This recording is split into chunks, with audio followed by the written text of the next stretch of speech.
함께 나눌 말씀은 복된 시작 모든 생명을 소중히 여기라. 복된 시작 모든 생명을 소중히 여기란 제목으로 함께 은혜를 나누려고 합니다. 본문은 창세기 9장 이 1절부터 7절까지의 말씀입니다.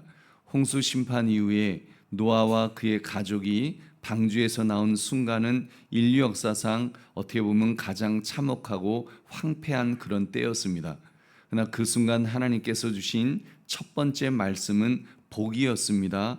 그것은 하나님의 마음이 이제 심판보다 생명을 향해 있다는 분명한 그 메시지가 담겨 있었던 것입니다. 그래서 생명의 회복, 생명의 존귀함, 바로 그것이 하나님께서 본문을 통해 우리에게 보여주신 하나님의 마음입니다. 바로 생명의 존귀함에 대한 하나님의 마음 말입니다. 혹시 여러분 이런 생각을 해보신 적이 있으십니까? 왜 이렇게 우리 인생이 이렇게 힘들고 무의미한가? 어떻게 사람 목숨이 이렇게 가벼워졌는가? 이런 생각들, 우리 매일 뉴스를 통해서 전쟁이라든지 사람들이 자살을 했다는 그런 소식, 살인을 했다는 소식, 혐오 범죄 이런 것들을 접하면서 생명이 참 가벼워졌다, 이런 생각을 여러분 해보신 적이 있으실 것입니다.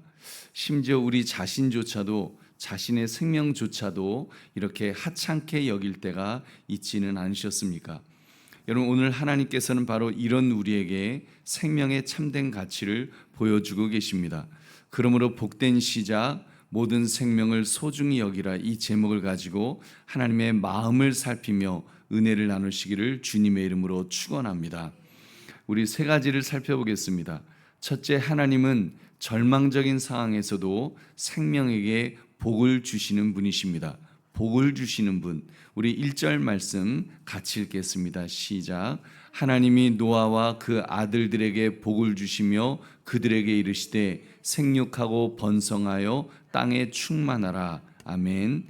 홍수가 끝났다고 했습니다. 온 세상이 물로 쓸려 나갔습니다. 모든 생명체가 죽었습니다. 그야말로 절망적이고 황폐한 상황이 된 것입니다. 근데 하나님의 첫 번째 말씀이 무엇이라고요?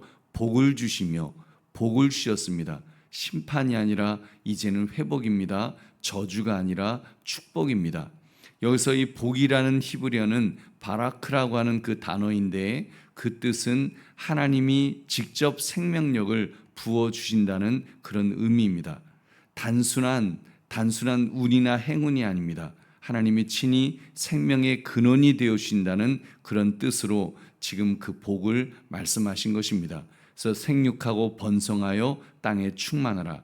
이 말씀은 바로 창세기 1장 28절에서 아담에게 주신 그 창조 명령과 동일한 말씀입니다.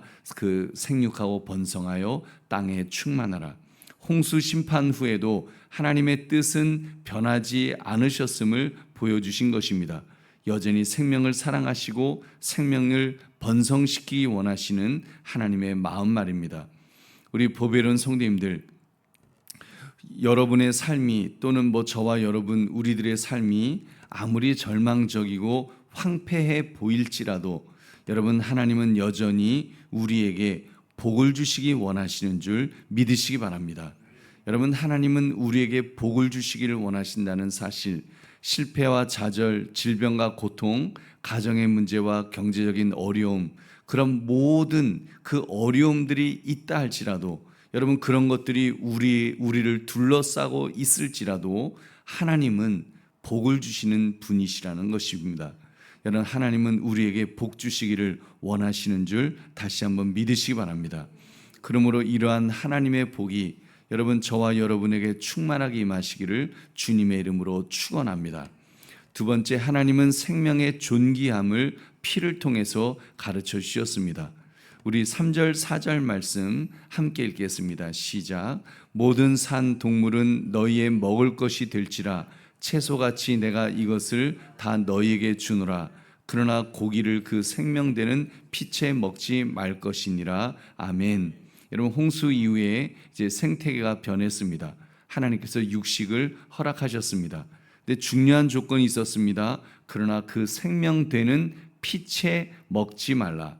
피채는 먹지 말라고 그렇게 말씀하였습니다.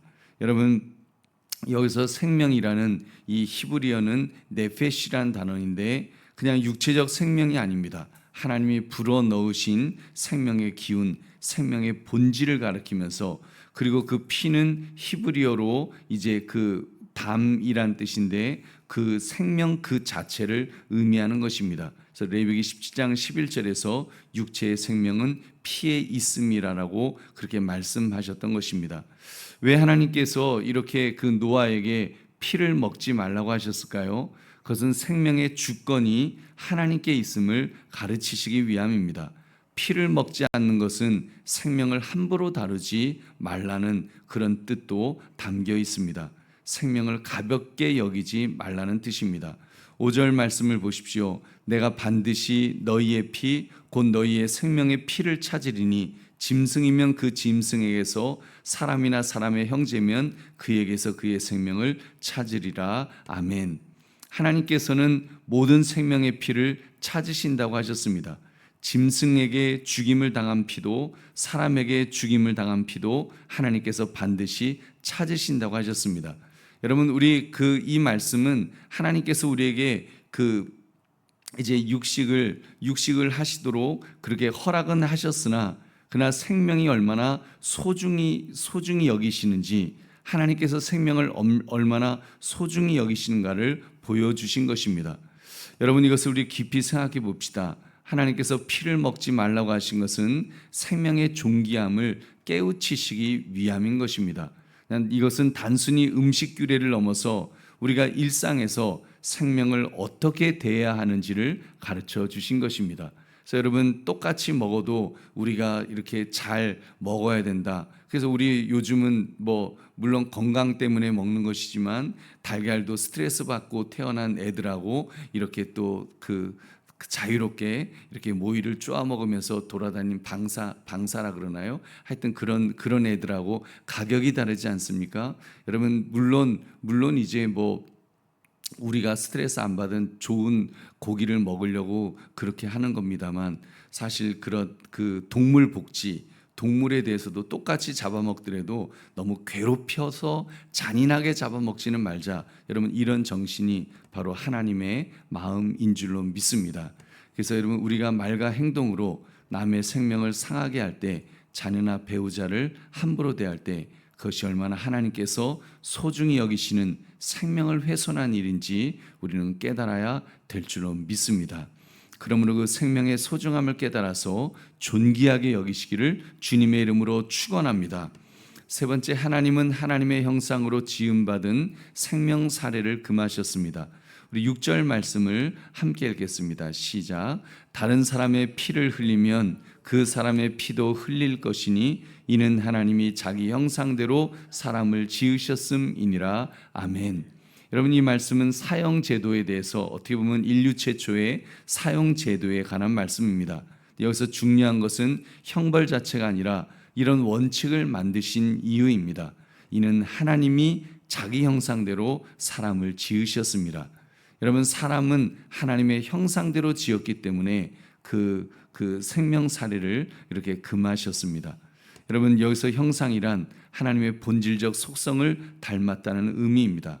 단순한 외모가 닮았다 그런 것이 아니라 하나님의 거룩성, 하나님의 사랑, 의로움, 창조성, 그 모든 것을 닮은 존재라는 뜻입니다. 여러분, 그러므로 사람을 죽이는 것은 단순한 살인이 아닙니다. 하나님의 형상을 파괴하는 일입니다. 하나님을 공격하는 행위입니다. 7절 말씀 우리 함께 읽겠습니다. 7절 시작. 너희는 생육하고 번성하며 땅에 가득하여 그 중에서 번성하라 하셨더라. 아멘. 다시 한번 생육과 번성의 명령이 이렇게 나옵니다. 생명 보호와 생명 번성. 여러분, 이것이 하나님의 일관된 뜻인 것입니다. 우리 보배로운 성도님들, 여러분 자신의 생명을 여러분, 우리가 제일 먼저 내 자신에 대해서 소중히 여겨야 될 줄로 믿습니다. 여러분, 나는 쓸모없는 인간이야, 내가 없어도 아무도 모를 거야, 이런 생각은 하나님의 형상된 나를 모독하는 일입니다. 여러분 질병으로 고생하고 실패로 좌절하고 나이가 들어 무력해졌다 할지라도 여러분은 여전히 하나님의 형상인 줄 믿으시기 바랍니다. 나는 하나님의 형상을 가진 자라고 하는, 우리 인간은 하나님의 형상을 가졌다고 하는 사실을 여러분 한순간도 잊지 마시기를 주의 이름으로 축원합니다. 여러분, 내가 하나님의 형상을 가졌다면 타인의 생명 또한 존중이 여겨야 합니다. 여러분, 다른 사람, 가족이라고 함부로 말하고 행동해서는 안 될 것입니다. 또 직장에서, 사회에서 만나는 모든 사람들이 다 하나님의 형상을 가진 사람들입니다. 특히 사회적인 약자들, 장애인들, 외국인 노동자들, 그들 모두도 하나님의 형상을 가진 똑같은 그 존귀한 그런 존재라는 것입니다. 그렇기 때문에 차별하거나 무시하는 것은 하나님을 무시하는 일인 줄로 믿습니다. 그리고 궁극적으로는 모든 생명을 아끼고 보호해야 합니다. 태어나지 못한 태아의 생명도, 또 고통 중에 있는 환자의 생명도 모두가 하나님의 선물인 줄로 믿습니다. 바로 하나님의 형상을 가진 존귀한 존재라는 것입니다. 그래서 여러분, 생명경시 풍조가 만연한 이 시대에 우리 기독교인들만이라도 생명의 소중함을 지켜나가야 될 줄로 믿습니다. 그것이 하나님의 형상으로 지음받은 우리의 사명인 줄 믿으시기 바랍니다. 이제 말씀을 맺습니다. 오늘 우리는 이 노아 홍수 이후에 하나님께서 주신 말씀을 우리가 함께 나누었습니다. 생명에게 복을 주시는 분이시라는 사실을, 또 생명의 존귀함을, 그리고 생명 사례를 금하신다는 사실을 우리가 함께 나누었습니다. 여러분, 왜 하나님은 이렇게 생명에 집착하시는 것일까요? 왜 피를 생명이라 부르시면서 사람의 생명을 자기 형상과 연결하시는 것일까요? 여러분, 여기에 그 인류를 향한 하나님의 큰 구원의 그림이 숨겨져 있습니다. 여러분, 하나님은 장차 이 모든 생명의 가치가 단 한 사람, 참된 하나님의 형상이신 예수 그리스도께로 이렇게 그 초점이 맞춰질 것을 하나님은 보시고 계시는 것입니다. 하나님께서 노아에게 피채 먹지 마라 하신 명령은 단순한 식생활 규율이 아닙니다. 모든 생명의 주권이 하나님께 있다는 선언이었습니다. 동시에 훗날 온 생명을 대신해서 흘릴 완전한 피, 여러분, 그 피를 예표하는 말씀이라고도 할 수 있습니다. 그 완전한 피는 바로 십자가 위에서 흘리신 예수 그리스도의 보혈인 줄 믿으시기 바랍니다. 우리 보배로운 성도님들, 그래서 우리 서두에 던졌던 질문에 대해서 답을 찾아봅시다. 왜 이렇게 인생이 힘들고 무의미한가? 어떻게 사람 목숨이 이렇게 가벼워졌는가?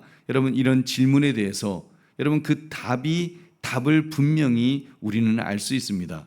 그 생명은 나의 생명이든 아니면 다른 사람의 생명이든 그 생명은 하나님께서 자기 아들의 피값을 치르고 사신 생명이라는 그 사실, 여러분, 나의 가치는 세상의 평가나 나의 업적이 아니라 여러분 그 예수님의 피값에 있다는 그 사실을 우리는 한순간도 잊지 말아야 될 줄로 믿습니다. 그리고 다른 사람에 대해서도 여러분 주님께서 피값을 주고 그 사시기를 원하는 그런 존재들임을 우리가 분명히 깨달아서 참으로 존귀하게 여기는 것이 여러분 주님의 뜻인 줄 다시 한번 믿으시기 바랍니다. 그러므로 복된 시작, 모든 생명을 소중히 여기라, 이 제목처럼 하나님의 형상을 가진 인간에 대한 그런 깊은 사랑과 존중을 가지고 살아갈 수 있는 그런 저와 여러분 되시기를 주님의 이름으로 축원합니다. 우리 기도하겠습니다. 말씀 생각하시면서 하나님, 그렇게